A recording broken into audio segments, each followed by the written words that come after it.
في بداية دراستنا الجامعية أو في الدراسة في المدرسة عموما دايما بنبدأ بأول حاجة، وهي دايما بيتقال لنا إن جذر 2 دوت عدد غير نسبي. دي كانت دايما أول حاجة بتتقال لنا، يعني من أول الإثباتات اللي كانت بتتقال لنا في الرياضيات في الكلية أو المدرسة على حسب يعني الدراسة. تمام. وكان ايه الإثبات دايما اللي كان بيقول لي جذر 2 دوت عدد غير نسبي؟ كان دايما الإثبات بيقول إن جذر 2 لو افترضنا إن جذر 2 دوت، هنفترض إن جذر 2 دوت عدد نسبي، فيبقى احنا عندنا جذر 2 هيساوي كسر A على B، بحيث إن A و B دول أعداد صحيحة، و A و B مفيش أي عوامل مشتركة ما بينهم. تمام. فبعد كده هناخد هنا أس 2 وهنا أس 2، فيبقى أنا عندي هناخد هنا أس 2، فيبقى 2 هيساوي A أس 2 على B أس 2. بعد كده هضرب هنا في B أس 2 وهنا في B أس 2، فيبقى أنا عندي A أس 2 هيساوي 2 مضروبة في B أس 2. تمام. فأنا دلوقتي عندي بقول إيه؟ أنا عندي A أس 2 بتقبل الاسم على الاتنين، فبالتالي A برضو تقبل الاسم على الاتنين. فأنا كده عندي أول حاجة استنتجتها إن A بتقبل الاسم على الاتنين. فأنا بقى عندي A بيساوي هنقول مثلا كونستانت مضروب في 2، يعني A بيساوي 2 مضروب في كونستانت.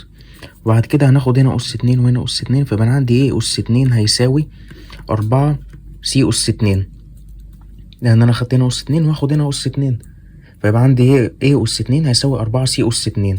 فأنا عندي هنا A أس 2 بيساوي 4 C أس 2، وعندي هنا في نفس الوقت A أس 2 بيساوي 2 B أس 2، فيبقى أنا عندي هنا 4 C أس 2 هيساوي 2 B أس 2. فأنا هقول هنا 4 C أس 2 هيساوي 2 B أس 2. بعد كده هقسم هنا على الاتنين وهنا على الاتنين، فيبقى عندي B أس 2 بيساوي 2 C أس 2. فأنا عندي هنا برضو البي أس 2 تبقى الاسم على الاتنين، فطالما البي أس 2 بتبقى الاسم على الاتنين يبقى برضو البي بتبقى الاسم على الاتنين. فأنا عندي كده هنا عندي الA بتبقى الاسم على الاتنين، والبي برضو بتبقى الاسم على الاتنين. فمعنى كده إن الفرض الأول اللي أنا بدأت فيه دوت غلط، لأن أنا زي ما قلت في الأول أنا عندي جذر 2، أنا افترضت من الأول إن جذر 2 دي هتساوي كسر A على B، والبسط والمقام في ابسط صوره. يعني في ابسط صوره يعني مفيش عامل مشترك ما بين البسط والمقام، بس انا هنا تلاقي ان في عامل مشترك في 2 هنا، فبالتالي جذر 2 ما بيساويش الكسر دوت، او بمعنى صح جذر 2 لا يمكن تعبير عنه بصوره كسر، لان انا طلع عندي كده ان البسط والمقام في منهم عامل مشترك اللي هي الاتنين. وبرضو تقدر تثبتها كده باي جذر تاني، سواء كان جذر 3 او جذر 5 او جذر 6. ولكن مثلا انا برضو كنت في دراستي الجامعيه لما فكرت شويه في الاثبات دوت، الاثبات دوت طبعا صحيح ويثبت فعلا ان جذر 2 عدد غير نسبي، ولكن برضو ترجع تفكر شويه، طب معنى كده انا ما اقدرش اقول مثلا ان جذر 2 هيساوي جذر 2 على 1، يعني بالمعنى دوت كده ما ينفعش اقول ان جذر 2 يساوي جذر 2 على 1. انا ممكن امثلها بصوره كسر هنا، ولكن ما ينفعش برضو، لان انا عندي من الشروط ان انا امثلها على صوره كسر ان لازم البسط والمقام تكون اعداد صحيحه او اعداد نسبيه. يعني اعداد نسبيه يعني اعداد يمكن تمثيلها على صوره كسر. فانا بقول جذر 2 هيساوي جذر 2 على 1، فانا واحد ممكن يقول اهو كسر اهو، بس الفكره انا ما ينفعش ارسمها بالصوره دي، لان انا عندي لازم A و B، يعني لازم البسط والمقام يكونوا موجودين في صوره اعداد صحيحه او في صوره اعداد نسبيه. بس انا برضو فكرت فيها دي، وبعد كده يعني لقيت ليه او ممكن اي حد تفكر فيها، انت ممكن تفكر فيها وتقول طب ما انا كده انا كني عامل الشروط محدد فيها ان جذر 2 دوت لا يمكن تمثيله في صورة كسر. من الاثبات اللي انا عامله دوت انا اساسا محدد شروط مبدئية، من الشروط المبدئية ديت من قبل ما ابدا، وانا بقول خلاص ان جذر 2 دي كده مش هتتمثل في صورة كسر. فليه؟ هل في اثبات تاني، او ليه اساسا عموما جذر 2 لو ما ينفعش يتمثل في صورة كسر؟ طب خلينا نمشي مع الكلام دوت هنا. انا عموما لما باجي اقسم اي رقم على الواحد بقسم ازاي، او ايه الخطوات اللي انا بمشيها رياضيا. مثلا لما بقول مثلا 2 على 1، عايز اقسم 2 على 1، فانا بعمل ايه؟ فانا بقول اول حاجه بقول فوق ايه 2 ناقص 1 زائد 1 مقسوم على 1. دي اول حاجه اعملها، ان عندي الناقص هتروح مع الزائد فكاني ما عملتش حاجه. تمام. وبعد كده هقسم الكسرين دول، يعني دي هتساوي كده 2 ناقص 1 على 1 زائد 1 على 1. تمام. بعد كده هكمل 2 ناقص 1 بواحد مقسوم على 1 زائد 1 على 1، فانا عندي 1 على 1 بواحد وواحد على 1 بواحد، فدوت اللي هيساوي كام في الاخر؟ دوت اللي هيساوي 2. ولو جربتها مثلا مع رقم تاني مثلا مع 3، مثلا 3 مقسوم على 1، فدي هتساوي، فانا هقول 3 ناقص 1 زائد 1 مقسوم على 1. بعد كده هقسم الكسر دوت لكسرين، فانا عندي هيبقى 3 ناقص 1 على 1 زائد واحد. زائد واحد على واحد يعني زائد واحد، وعندي 3 ناقص واحد ب2، فدي هتساوي 2 على واحد زائد واحد. بعد كده هرجع اعمل تاني، فهقول 2 ناقص واحد زائد واحد على واحد زائد واحد. فدي عندي دي هتساوي برضه هقسمها لكسرين تاني، فدي عندي هتبقى 2 ناقص واحد على واحد زائد واحد على واحد زائد واحد. فانا عندي 2 ناقص واحد هيبقى بواحد، واحد على واحد هيبقى بواحد، زائد واحد على واحد بواحد، وزائد واحد هيبقى واحد برضه. فانا عندي هجمعهم مع بعض هيساوي 3. فانا عندي وصلت لي للناتج هنا اهو. فهي دي العملية او العملية المنطقية اللي بتتعمل لما بقولك مثلا اقسم لي رقم على واحد. تمام. فانا دلوقتي بقولك مثلا هنمشي مع بعض وهقول لك مثلا جذر 2 على واحد. هل العملية مثلا زي ما قلت لك انا عايز اثبات منطقي ليه ما ينفعش اقسم جذر 2 على واحد، او ليه جذر 2 عدد غير نسبي. زي ما قلت لك من شروط برضو العدد النسبية اللي لازم تتقال ان الرقم يكون بيقبل الاسم على واحد. يعني دي حاجة طبيعية، يعني مفيش رقم ما بيقبلش الاسم على واحد. ولكن هل في ارقام ممكن تقبلش الاسم على واحد؟ ما هي دي بقى اللي بيميز الاعداد النسبية، هي دي الاعداد الغير نسبية، هي دي الميزة اللي في الاعداد الغير نسبية اللي بتخليها ما ينفعش امثلها على صورة كسر. فاحنا خلينا نمشي مع بعض في دي. انا بقول لك جذر 2 على واحد. تمام. احنا عايزين بقى نجيب الناتج دوت، او عاوزين نعمل عملية القسمة المنطقية زي ما احنا عملنا هنا كده. تمام. فانا فوق هقول ايه؟ فانا هيبقى عندي دي هتبقى جذر 2 ناقص واحد زائد واحد على واحد. تمام. وبعد كده هقسم الكسرين، فدوت هيساوي واحد زائد جذر 2 ناقص واحد على واحد. تمام. فانا دلوقتي انا لسه مخلصتش، فانا دلوقتي عندي فوق في البسط جذر 2 ناقص واحد على واحد. فانا عندي فانا ما ينفعش اقول هنا ناقص واحد زائد واحد تاني فوق. ليه؟